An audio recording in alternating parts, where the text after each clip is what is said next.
je suis née au Maroc, donc je suis d'origine marocaine.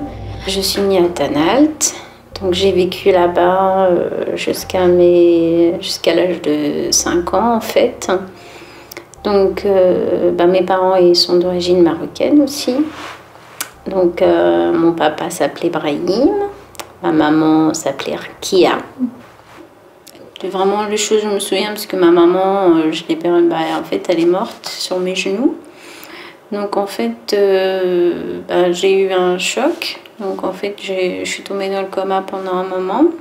Et donc justement la personne qui m'a ramenée en France, donc elle a dit à mon père je vais la prendre avec moi, je vais la soigner, je vais la scolariser et ainsi de suite. Non, en fait, il y a des petits cristaux juste autour. Hein. Voilà. Elle venait d'une famille très pauvre au Maroc et son père l'a confiée à une autre famille marocaine qui vivait en France parce qu'il pensait que sa vie serait meilleure en France, qu'elle serait scolarisée, qu'elle serait régularisée. Et donc pour lui, c'était une chance que sa fille cadette puisse avoir cette vie dans un autre pays.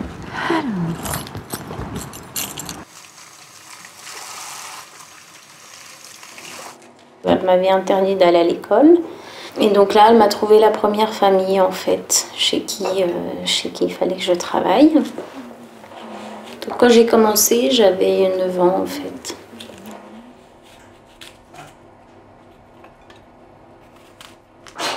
Pour elle, il fallait que je sois tout le temps active, non-stop. Et elle avait toujours quelque chose à me faire faire, donc c'était ça. Même si le placard est rangé, nickel, tout est droit, tout est propre, ça l'embête. Donc elle va tout faire tomber par terre et elle va te dire, voilà, t'as ça à plier, tu plies.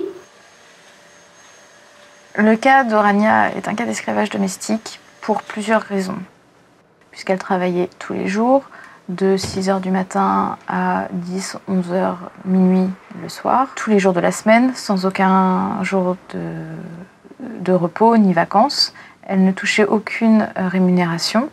En plus de cela, elle était plus ou moins séquestrée, donc ce n'était pas une réelle séquestration, puisqu'elle pouvait quand même sortir pour accompagner les enfants, mais il y avait quand même une pression psychologique énorme, avec une interdiction de sortir.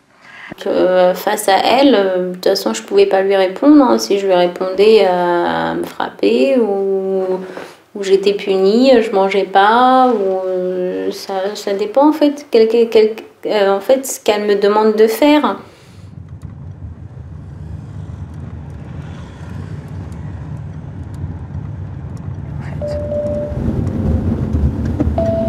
Tournez à gauche.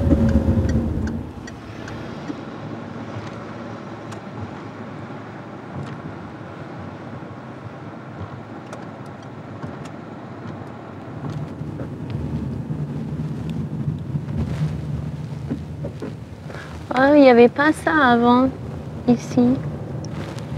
Tu repasses ? Non, là, tu as toujours tout droit. Ça, c'est nouveau.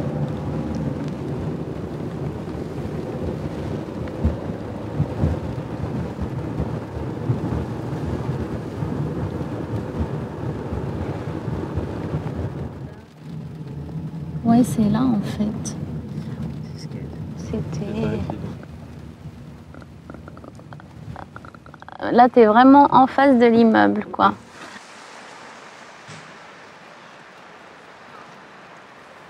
Donc, en fait, c'est là où je suis arrivée à l'âge de 8 ans, où j'ai vécu pendant 10 ans.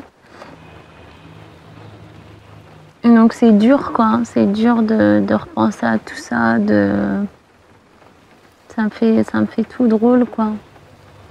Que je me dis, punaise, il y a plein de gens qui ont vu ce qui se passait, il n'y a personne qui a réagi, ça me fout les boules, quoi. Voilà.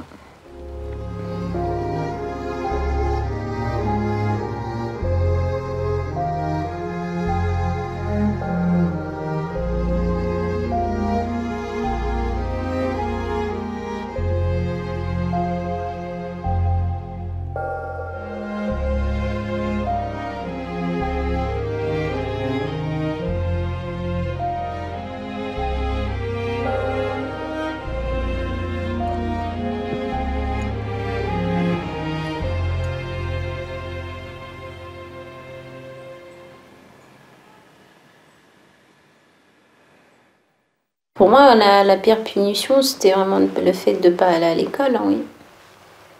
Parce que je voyais les enfants aller à l'école, je voyais les filles, les voisines qui venaient chercher ces filles à elles. Et moi, je dis, bah voilà, moi je ferme la porte et je reste à la maison à récurer la vaisselle, à passer la serpillière en sachant que j'avais autre chose à faire que ça et que ça me plaisait pas forcément de faire ce que je faisais. Mais effectivement, j'avais pas le droit d'aller dehors, j'avais pas de copine de toute façon avec qui jouer, je savais pas ce que ça voulait dire jouer parce que j'ai jamais connu ça. Donc même si j'avais le droit, personne venait me chercher pour me dire Rania, est-ce que tu veux aller jouer avec moi? Est-ce que tu veux jouer à la poupée? Est-ce que tu veux qu'on aille au parc? Non, ça j'ai pas connu, non.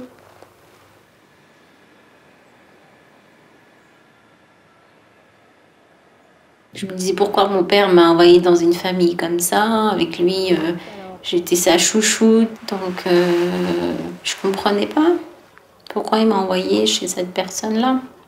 Et pourquoi il m'appelait pas, pourquoi il demandait pas de mes nouvelles, j'ai jamais eu au téléphone. C'est ça qui me manquait. Donc ça m'arrivait de trouver des lettres, parce que mon papa il m'envoyait des lettres, mais elle me les a jamais données. C'est pourquoi tu me donnes pas de nouvelles, moi je suis ton père, je t'aime, pourquoi tu m'as laissé sans... Je souffre, j'ai du chagrin parce que j'ai pas de tes nouvelles. Mais moi je pouvais pas lui répondre parce que je savais pas à qui écrire et j'étais triste parce que je me rendais responsable. Je me dis, voilà, mon père il souffre à cause de moi et en sachant que je suis pour rien, ça me rendait encore plus malade. Parce qu'elle m'a dit qu'il était mort quand j'avais 9 ans. Donc pour moi, c'est quand j'ai eu 16 ans que je me dis, bah, ces lettres-là, il me les a écrites quand? Parce qu'il n'y avait pas de date, il n'y avait rien. Et mon papa, j'ai appris qu'il était mort en 2002. Alors ça se trouve, elle lui a dit que j'étais morte aussi, j'en sais rien. Mais on m'a dit qu'il était mort de chagrin, donc je m'en voudrais toujours. Parce que je me dis, peut-être c'est à cause de moi que mon papa il est parti, je lui ai pas dit au revoir, j'ai pas...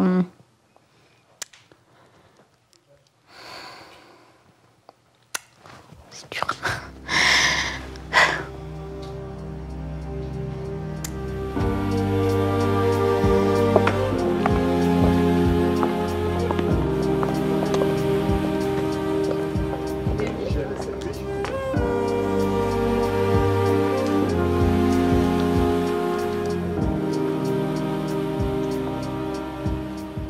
I think that most of the girls who have been in slavery condition, when they were there, they didn't know what happened to them. They just felt guilty. They just thought that maybe if that happened, it was because they did something bad before, because they were bad girls. It's quite, that's why it's so important for them to go to court, because somebody, a French judge, is going to tell them, no, you're not guilty of anything. These people are guilty against you.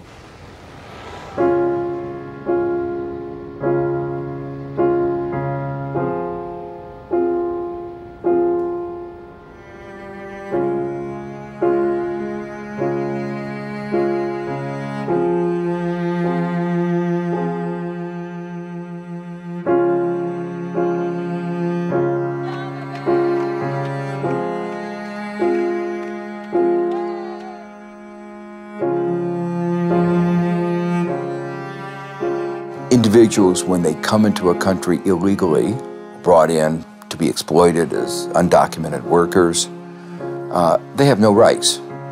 They therefore can't say we're being mistreated. They can't go to the courts, and so they have no way of appealing for their basic human rights.